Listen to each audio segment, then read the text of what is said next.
തെന്നിന്ത്യൻ സൂപ്പർ താരം നയൻതാര ചുരിദാറിട്ട് ക്ഷേത്രത്തിൽ കയറിയത് വിവാദമായി. ഒറ്റപ്പാലം മനുശ്ശേരി കിള്ളിക്കുളങ്ങര ഭഗവതി ക്ഷേത്രത്തിലായിരുന്നു ആചാരങ്ങൾ തെറ്റിച്ചുകൊണ്ടുള്ള നയൻതാരയുടെ സന്ദർശനം. ഒടുവിൽ മാപ്പു പറഞ്ഞ് നയൻതാര തന്നെ വിവാദത്തിൽ നിന്ന് തടിയൂരി.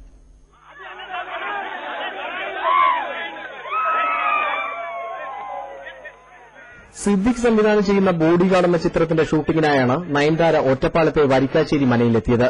രാവിലെ ഒഴിവു സമയം കിട്ടിയപ്പോൾ തൊട്ടടുത്തുള്ള കിള്ളിക്കുളങ്ങര ഭഗവതി ക്ഷേത്രത്തിൽ ദർശനത്തിനായി എത്തുകയായിരുന്നു. ചുരിദാറിട്ട് കയറരുതെന്ന ബോർഡുണ്ടായിരുന്നെങ്കിലും ഇത് ശ്രദ്ധിക്കാതെ നയൻതാര ക്ഷേത്രത്തിൽ കടന്നതോടെ പുറത്തുണ്ടായിരുന്നവർ ബഹളം വെച്ചു. തിരിച്ചെത്തിയ നയൻതാര ബഹളം വെച്ചവരോട് തട്ടിക്കയറിയതോടെ പ്രശ്നം കൂടുതൽ വിവാദമായി. ക്ഷേത്രം ആചാരങ്ങൾ ലംഘിക്കാന്ന് മാത്രമല്ല, അത് അവരടുത്ത് ചോദ്യം ചെയ്തപ്പോൾ ധിക്കരിക്കോട് ചെയ്തുകൊണ്ട് ഇനി തെറ്റ് പറഞ്ഞിട്ട് ഇവിടുന്ന് പോവാൻ പറ്റുമോ എന്ന് പറയുകയും തെറ്റ് പറയിപ്പിച്ച് വിടുകയും ചെയ്തു. അത് സത്യ മാപ്പ് പറഞ്ഞിട്ട് ഇവിടുന്ന് പറഞ്ഞിട്ടുള്ളൂ. ഇരുകൂട്ടരും തമ്മിൽ 10 മിനിറ്റോളം ബഹളം തുടർന്നു. ഒടുവിൽ വിവാദം കൂടുതൽ ചൂടുപിടിക്കുമെന്നായതോടെ നയൻതാര മാപ്പ് പറഞ്ഞ് രക്ഷപ്പെടുകയായിരുന്നു. ഞാൻ ഇവിടെ വന്നു, ദർശനം കാണാൻ വന്നു, എന്റെ തെറ്റ്, സോറി സോറി സോറി, എന്റെ തെറ്റ്, സോറി സോറി സോറി.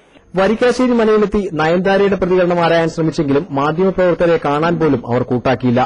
തനിക്കൊന്നും പറയാനില്ലെന്നും കൂടുതൽ വിവാദങ്ങൾ ഉണ്ടാക്കാൻ താൻ ആഗ്രഹിക്കുന്നില്ലെന്നുമായിരുന്നു നയൻതാര മാനേജർ വഴി അറിയിച്ചത്. Biji Thomas, Manorama news, Palakkad.